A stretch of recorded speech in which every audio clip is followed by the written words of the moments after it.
To je Piki. Bi lahko rekla, da je kar naš družinski član, ki je bil prvi val koronavirusa. Je bil skozi nami noter, ko smo delali za šolo na daljavo.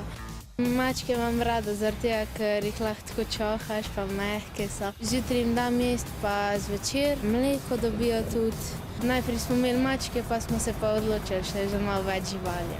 Najprej sem dobil hrčka, ker sem si ga ful želel. Pol pa z vsakim letom ena nova žival. Malo smo se bali za papige, če ne bi šli s psi skupaj. Ampak je bila ena zelo zanimiva dogodivščina. Je priletla papiga na tla, pes je imel pa liheno kost, je glodal. Papiga je bila firčna in je šla pogledat in pes jo je zagrabil in jo nesel v kletki.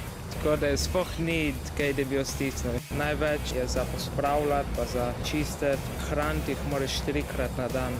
Stanovanje mora biti pa dosti veliko, pa dosti časa moraš imeti za njih. Vsaj 1 uro na dan se moraš z njimi ukvarjati. Da ti prileti na roko ali pa da te ne ugrizne, tako da te ima rad. Nauči si jih malo govoriti, da začnejo kaj požvižgati. Zelo radi oponašajo. No.